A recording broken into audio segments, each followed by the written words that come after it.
I'm Dr. Ofelia. I'm a pediatrician. I graduated from the UST College of Medicine in 1974. And in 1978, I started my private medical practice. So go figure it out. I've been in practice for the past 40 years.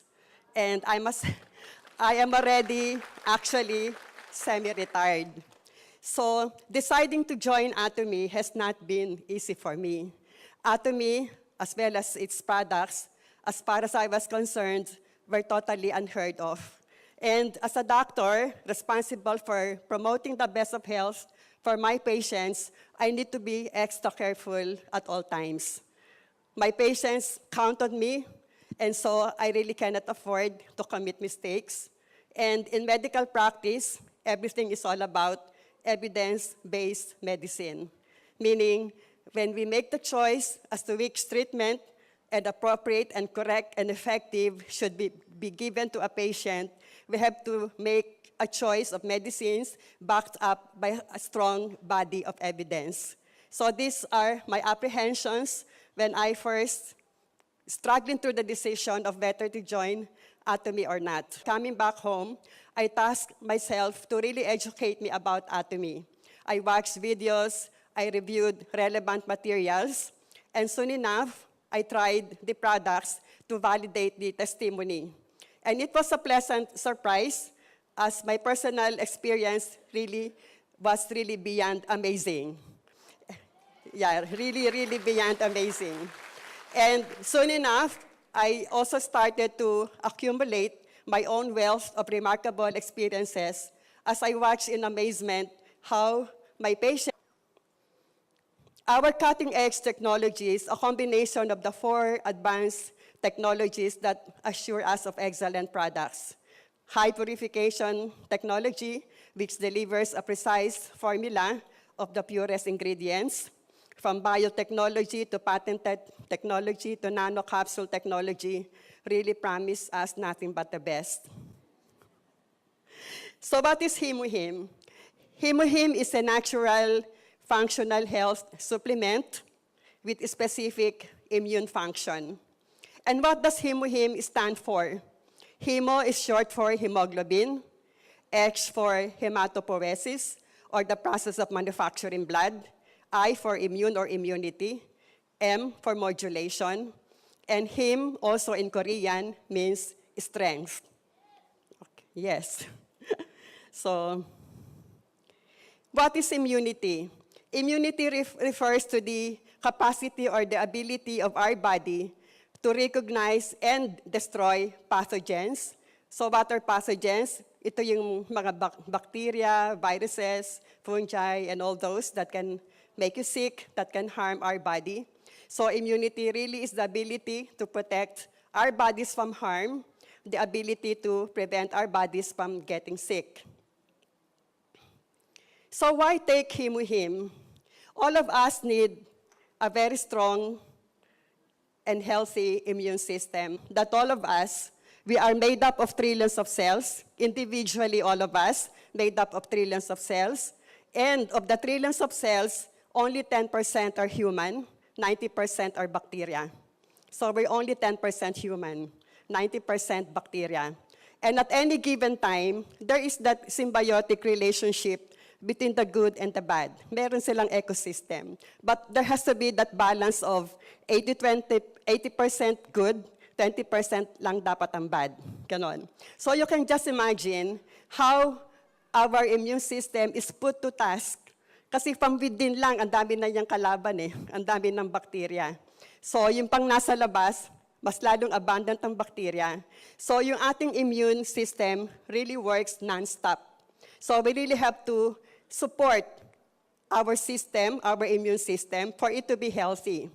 So what can harm our immune system? Environmental pollutants, like the exhaust fumes coming from all those thousands of vehicles around us, ultraviolet rays, alcohol, smoking, eating too much protein, eating too much sugar, fatty foods, pesticides in your fruits and vegetables, stress also, So collectively, or if I may add, anything with preservatives, instant food, lahat ng yan, collectively, we call them the free radicals. And if the free radicals are left unchecked, they will lead to oxidative stress or damage of our body.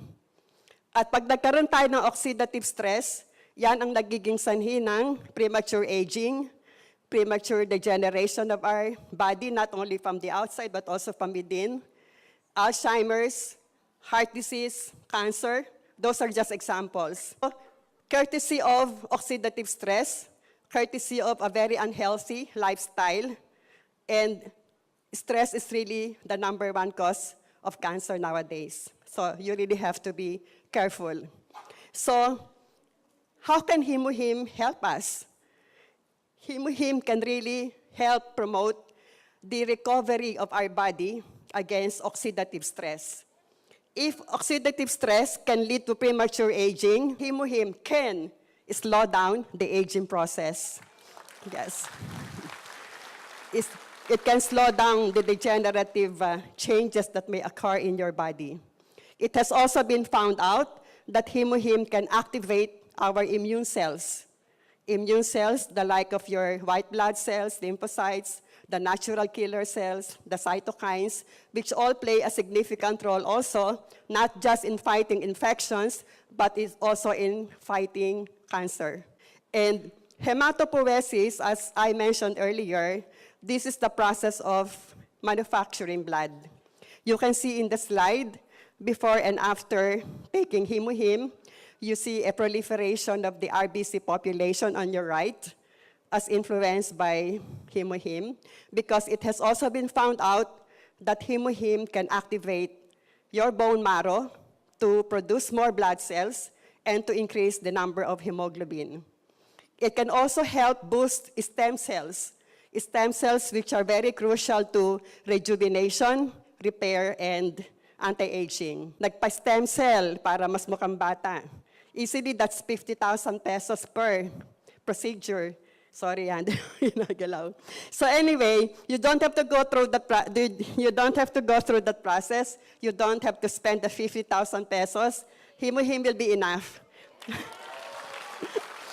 to boost those stem cells to rejuvenate you. And then white blood cells. White blood cells are the cells of our immune system. They are very, very important because they are at the front line of our battle against infections. When our body gets assaulted by microorganisms, bacteria man yan, or viruses, the WBCs are really at the front line. Para siyang si Pac-Man that eats everything and anything that gets in the way until they explode at maging pus.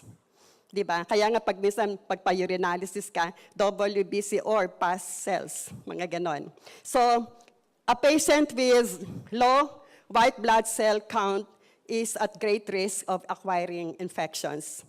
In the same manner, a cancer patient undergoing chemotherapy, the oncologist really makes sure to monitor the WBC.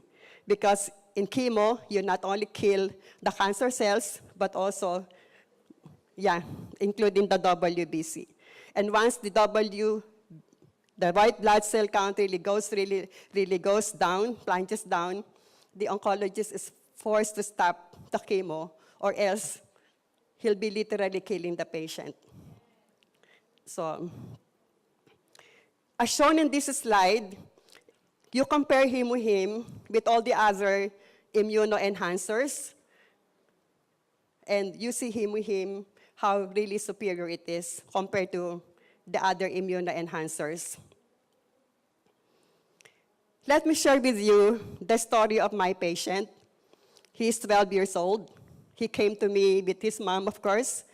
Ang complaints, more than a year nang recurrent ang kanyang nose bleeding, and konting magsalita, may shortness of breath.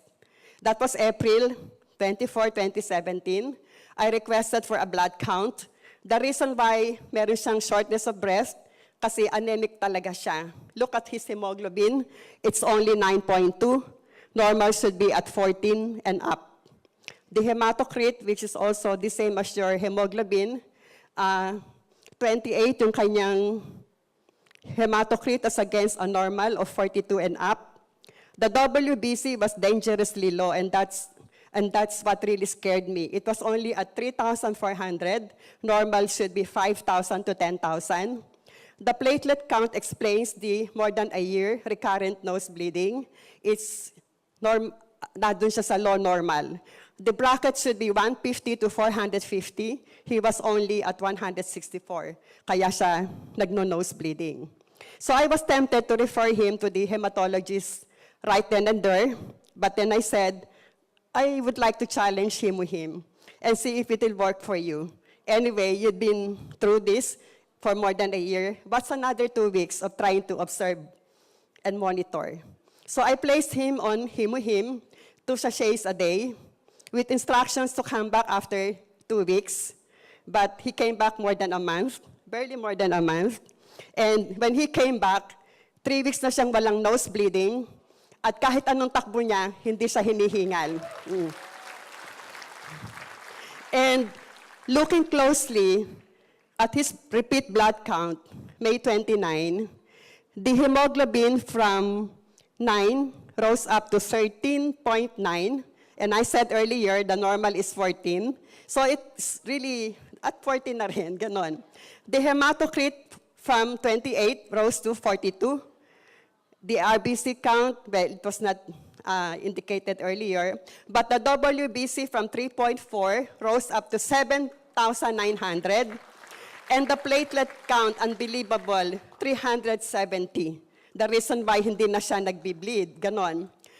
When I interviewed the mother and son, most recently when JP came over to our center, they invited the mom and dad. That was the only time I realized, sabi nung mom, actually, doktora, 12 days after pa lang, pina-repeat CBC ko na. 12 days after pa lang ng HemoHIM, talagang lahat daw tumaas na. Sabi ko, ba't hindi mo pinakita sa akin yon? But nevertheless, it really underscores the point na it's not hemoglobin, HemoHIM. It's not HemoHIM for nothing. Di ba sabi ko nga kanina, it can help increase the number of hemoglobin. So you can see very clearly in this example, also the WBC and even the platelets. So that has spared that child from too much physical and financial ordeal had I referred him outright to a hematologist. Nothing wrong with doing that, but I'm just so happy that right now, meron na akong ibang option. Kasi before I was introduced to this, wala akong option eh. It would have been easily dismissing the patient, sige, sulat, padala kita sa hematologist. Ngayon, ang dami ko ng options, and it's really making me a lot more fulfilled in my medical practice. Really. So that was the comparison side by side. So HemoHIM is perfect for everybody, from athletes to housewives to workers to students to elders. We all need physical strength, especially so for the aging population, because the aging population is more susceptible to a declining immune system.